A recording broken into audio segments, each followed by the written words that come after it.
Yes, bwana mambo vipi? Mimi naitwa Beka Flavor. Nimechukua video hii hapa na nataka niongee kidogo na mablo wa zamani wa long time. Kuna issue kidogo imetokea sio nzuri kibiashara, hasa kibiashara yangu mimi ya muziki. Kuna brother anaitwa Rich Wani. Nafikiri baadhi yenu mtakuwa mnamfahamu au mshawahi kusikia jina lake. Alikuwaga TMK zamani huko. Huyo brother mimi kwa ufupi simjui, hatujuani. Zaidi ya kuwahi kumsikia kama wengine nilivyosema mlishawahi kumsikia labda. Mimi simfahamu kabisa. Hana namba yangu, sina namba yake. Hatuna mazoea yoyote ya kibiashara. Hatujawahi kuongea biashara yoyote. Hajui mimi nafanya muziki namna gani. Inawezekana alinijua au amenijua saizi au alinijua kipindi niko ya Moto Bendi kwa sababu tulikuwa tunasimamiwa na mkubwa Fela. Upo.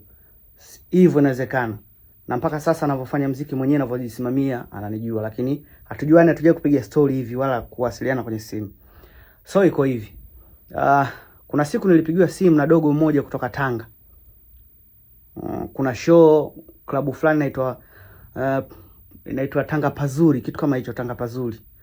Dogo akaniambia bwana, kuna show hapa lakini unahitajika. Sasa nataka kujua budget yako. Nikamwambia budget yangu mimi kiasi fulani, vitu kama hivyo. Akaniambia basi poa, ngoja nipeleke kwenye uongozi alafu nitarudi kwako. Alipopeleka kwenye uongozi baadaye akanipigia. Akaniambia bro, uongozi umesema kwamba wana discuss alafu watarudi kwako. Nikamwambia unyama, hamna noma. Zikakaa kama masaa kadhaa hivi. Kama sio siku moja basi kama masaa kadhaa hivi akanipigia tena dogo. Akaniambia bro, bwana uongozi umesema kuna mtu anakufahamu wewe, anaitwa Lichi. Anaweza kukupeleka pale Tanga Pazuri kwa budget ya 2.5 milioni. Kwa hiyo ile budget ambayo niambia nipeleke, wao wamesema kubwa sana. Nikamwambia Lichi ndo nani? Kwa sababu kutaja jina zima, Lichi ndo nani? Of course mjui. Kwenye uongozi wangu mimi, kwenye management yangu mimi, sina mtu anaitwa Lichi. Akasema ndo hivyo jamaa anasema anakufahamu wewe, mnafanya kazi wote, kitu kama hicho. Nikamwambia basi baridi, hamna noma. Kweli bwana, kama siku 2-3 zilikapita, akanitumia message WhatsApp. Umeona? Message WhatsApp. Bwana mambo vipi? Mimi na kaida moja kunitumia message WhatsApp kama sikujui, siwezi kujibu. Aidha uitume message ujitambulishe au uongee shida yako moja kwa moja nitaijibu. Kwa hiyo sikujibu hiyo message. Akapiga simu, akaniambia mimi naitwa Rich Wani. Ndio nikakumbuka. Akaniambia sasa kwamba bwana, kuna wanangu wa Tanga wamenipigia simu, wanahitaji show. Unaona, wanahitaji show na wewe kwenye tarehe 14. Nikamwambia bajeti yangu. Akaniambia poa, akakata simu. Umeona? Sasa hapo ndo nikaunganisha dots sasa kwamba dogo aliniambia kuna mtu anaitwa Rich anafanya kazi na mimi. Huyu kanipigia simu Rich Wani, maana yake ndo huyu aliyosema pale kwamba ananijua mimi, atanipeleka pale kwa 2.5 milioni hiyo tarehe 14. So mimi nikala buyu. Sikumwambia chochote, sikuongea chochote kwa sababu nikajua mbona issue ishapita kama siku kadhaa na nikajua ishaondoka tena, sio show tena, ishakufa. Lakini kanicheki kumbe basi sawa. Nilipounganisha dote ndo nikapata jibu sasa. Umeona? Haya. Tukatulia, sikurudiwa tena. Zikapita kama wiki na nusu. Siku 2 hizi yani juzi kati ndo akanicheki tena yule dogo Ino. Kanicheki, wewe vipi? Shwari.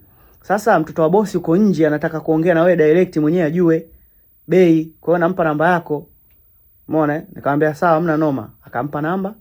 Umeona? Na mimi akanipa namba yake. Akanicheki kweli mtoto wa bosi. Umeona? Akaniambia bwana, hivi na hivi tunahitaji show. Nikamwambia bei yangu. Akanishusha mpaka 3.5 milioni. Umeona? Tukapanga masharti, si utaperform masaa mangapi, sio vitu kama hivyo, tukafunga hiyo. Upo, akaniambia basi hati wewe kitakuja siku 2 na advance utatumiwa ndani ya siku 2 hizi. Nikamwambia poa, hamna noma. Unyama, lakini kabla hajafika siku ya pili, siku ya kwanza tu akanipigia simu manager. Of course nilimwambia bwana, tuna show tarehe kadhaa Tanga, tushaipata na imekuwa confirmed. Lakini advance watatuma siku kadhaa. Yeye kabla ya siku hazijafika akanipigia simu manager yangu. Akaniambia bwana, kuna show kapata Mwanza. Tena bei nzuri kidogo, ilipanda ya ile pale ambayo tulibageni na Tanga Pazuri ile 3.5 milioni. Nikamwambia sasa hapa nisha confirm kila kitu na mwana. Subiri manager anakurudia sasa hivi, ngoja kwanza nimcheki mwana, nimuulize kwamba uhakika. Nikamcheki tena mwana, nikamwambia mwana, manager yangu amepata show nyingine ambayo jamaa anataka kuingiza advance leo. Tuchukue hii show au ni uhakika? Kwa sababu sisi hatujaandikishana kwenye makaratasi wala nini. Jamaa akaniambia uhakika, niamini mimi ndo mmiliki wa ibaa, mimi na mamangu ndo wamiliki wa baa. Kwa hiyo uhakika, wewe mwambie tu manager achana na hicho kimeo. Nikamwambia basi unyama, kakausha. Kesho yake jioni, mchana kuanzia asubuhi mpaka jioni naona kimya. Sikutaka kupiga simu. Jioni kama saa 1 saa 2 jamaa ndo anatumia message. Anambia bro, samahani sana. Ile issue naona kule imeleta utata, bi mkubwa kagoma kutoa hiyo hela kubwa, si na nini na nini. Nikamwambia bro, nilikuuliza, ukaniambia uhakika wewe ndo mmiliki, wewe yani ndo kila kitu, yani final say. Ukaniambia tuachane na hiyo show ambayo nilikupigia. Sasa hizi naambia show haipo. Si na nini? Unaona hiyo kibiashara imekaa sawa? Alafu mimi narudi hiji kwa uongozi wangu, yani kwa manager narudi na mwambiaje kusikwambana show kule imekufa. Na ile show nyingine kaikataa. Uone kwamba unaharibu hiyo michongo ya kibiashara huo Uswahili. Akaniambia ndio hivyo bro, si nini na nini. Nafikiri tutaendelea kufanya biashara, tutatafutana mwezi mwingine. Umeona hiyo bei ni kubwa. Mimi nikaona kabisa hapa kuna Uswahili unaendelea. Yaani kuna yule Lichiwani yule. Na watu wengine nafikiri timu nyingine kwa hapo Tanga Pazuri na vitu gani hivyo. Umeona? Wametengeneza huo mchongo. Lengo langu sijamind mchongo wa show kuondoka kwa sababu riziki haipo hivyo. Yaani riziki zipogo tu kwetu sisi, yani zinakujaga tu sisi. Mungu ndo anatukokota. Yani zinakujaga tu riziki from nowhere, inakuja hivyo na maisha yanaendelea kila siku. Upo. Lengo la kuchukua hii video ni kwamba hapa nataka niongee na brother Lichiwani. Kazingua big time, yani umezingua big time kwenye biashara yangu ya muziki. Upo. Kwa sababu kama mimi nilisha bargain mwenyewe show na tulifikia kwenye hatua fulani kaenda, alafu wewe ukaenda kunidogosha. Yani alichokifanya yeye kanidogosha yani.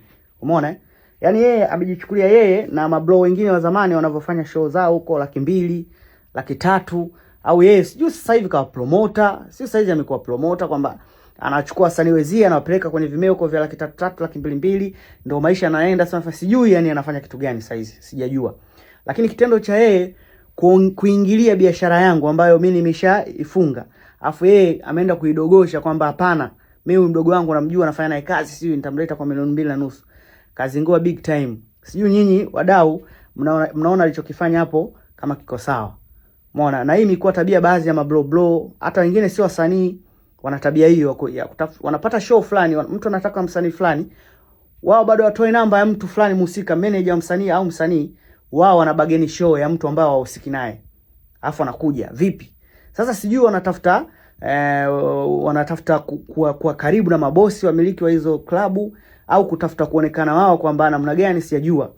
Sijui wanatafuta nini, of course. Yani sijui faida yao ni nini. Lakini wanaharibu biashara za watu, wanatudogosha sisi ambao tunapambania maisha yetu. Umeona? Unajui mimi mpaka saizi na hit song zangu kama 12 hivi. Yaani na manyimbo kama 40 50, lakini hiti ambazo nazo mpaka saizi za kwangu sio za Moto Band, kama 10 12 hivi. Umeona? Yaani hiti nazungumzia nikifanya show kokote watu wanaimba nyimbo zangu zote. Unajui nimefanyaje mpaka hizo nyimbo nimezipata zinaimba. From nowhere wewe, mimi sina namba yako, sijai kuwa na namba yako, hujai kuwa na namba yangu. Sikujui au unijui. Hujui hata nani ananisimamia kwenye muziki. Unaenda kwenye sehemu ambaye umesikia nahitajika kwenye show, afu unaingia pale, unaingiza mguu wako, unaingiza pua yako pale. Unaenda kuharibu hiyo kitu. Imekaaje hiyo? Haijakaa unyama bro. Yaani umezingua kinyama. Umezingua, alafu kama ndio tabia yako inabidi uache. Kwa sababu utakosana na watu wengi sana. Sana. Yaani sana, yani umezingua big time bro. Yaani kinachoniuma kwamba sikujui na hatujuani, lakini umeingilia biashara yani kwamba kana wewe meneja wangu, kana kwamba wewe meneja wangu, au labda wewe mimi mdogo wako au nini. Umeona? Kweli mimi mdogo wako kiumri, lakini sio mdogo wako mimi, hatujazaliwa tu mmoja, biashara yangu haikuhusu, ya muziki kila kitu changu. Lakini umezingua sana kwenye hili. Umezingua sana. Umeona? Sio poa. Au vipi? Kwa hiyo nataka hii video ikikufikia, jitafakari, jitathmini. Jione kwamba kweli nimezingua. Alafu acha hizo tabia. Wewe endelea kutafuta show zenu za chaka huko, za nini? Peleka wasanii wezio hao ambao mlikuwa mnafanya kazi zamani muziki wote, ambao nyinyi mna deserve kupewa 200,000, 300,000, mkaimbia watu mkaondoka fresh. Lakini sisi wengine acheni biashara yetu, haiwahusu. Umeona? Hata kidogo yani.